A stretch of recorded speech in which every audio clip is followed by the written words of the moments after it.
What is up, guys? It is Doctor here, once again playing Team Fortress 2. This time I am playing on Pyro Babwater, which is another game type. You've seen King of the Hill in my last video. This one is, I guess, my favorite game type, where one team, blue team usually, has to push a card, and red team has to prevent them from doing so. The card has to be pushed above like a few points, and then in the end it will drop down into a hole or explode, whatever, and you win the game. Now I am playing pretty damn offensive, I would say. I had a medic which was constantly giving me health to, you know, just ensure I can just go in there and take down everything that comes along my way. So I did fairly well, I would say. But the gameplay is very unbalanced and short, which I'm really sorry for. The problem is that I can't really record good quality videos right now in terms of gameplay and you know, how interesting it is to watch it, simply because I don't want to damage my hard drive, so I have to get a external one. As you probably know, if you have huge files that you're constantly deleting and putting on your hard drive, it will actually damage the hard drive over time, and I don't want that to happen. So what I'm going to do is I'm going to get an external one where I can just record everything I play. Right now, when I'm recording some Team Fortress footage, I start playing, and when I realize I'm doing well, I just, you know, press the record button and hope for another good run, which usually doesn't happen, or the gameplay is like this, you know, very unbalanced and short. So I'm hoping to get a lot better quality gameplays once I am, you know, once I got this external hard drive, which I will probably buy today or next week. We'll see. I hope you're still gonna enjoy the gameplay though, and to give you a quick overview of what I'm using as the soldier.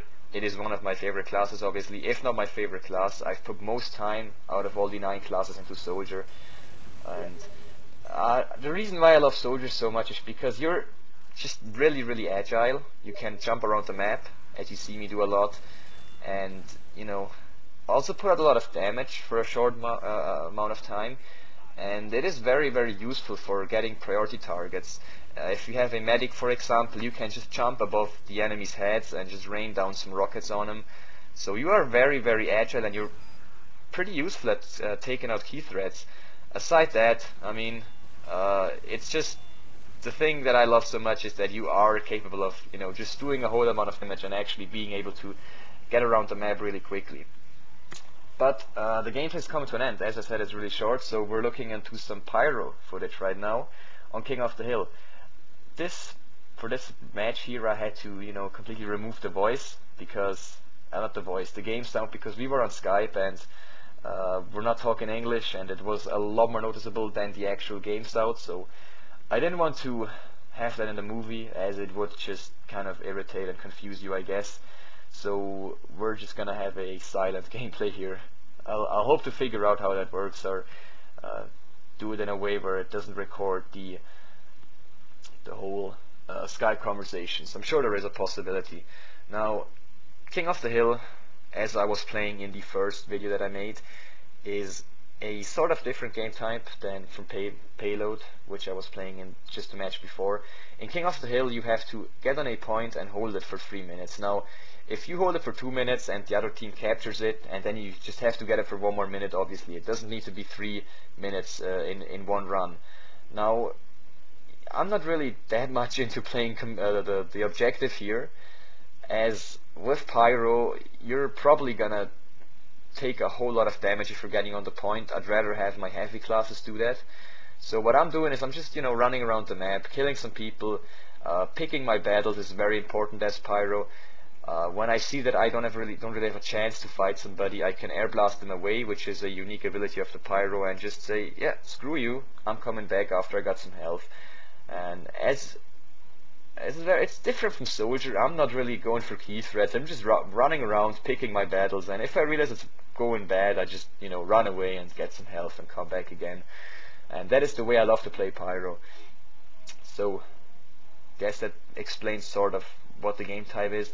Now on Pyro, just to give you a quick overlook of what I'm using, it is the degreaser, which is my flamethrower. Does less damage but allows you to switch weapons faster, which is very useful for stuff like that. because my melee weapon will do more damage on burning targets, which means I can light them on fire, air blast them in the air, which will just push them in a corner or whatever is behind them, and as they're stuck in the air I can hit them with my melee weapon, which will do a lot of damage. So that is the main reason why I'm using this flamethrower. I'm also using the shotgun quite frequently, so having a faster switch time is really useful, and I guess I'll never stop using that flamethrower because it's just amazing to, you know, just spam shotguns and air blast people. You can also deflect projectiles, as you see here with the air blast, which is going to be very handy as I'm just going to get a kill with that.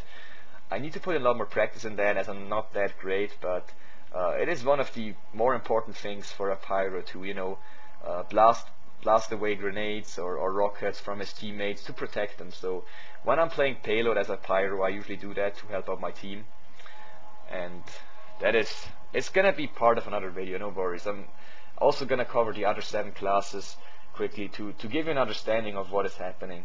So one more thing I have to kind of ask you guys is what sort of stuff you would like to see from my TF2 videos. Now obviously I'm gonna make commentaries, but making live commentaries is something that I could easily do on Team Fortress 2 right now.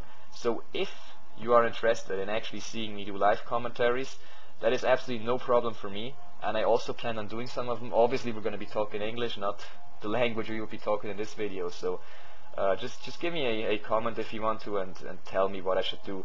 Hope you enjoyed the gameplay, which was kind of short obviously, and I can only wish you a nice day, and I'll hopefully be back with a lot better videos, I guess. See ya.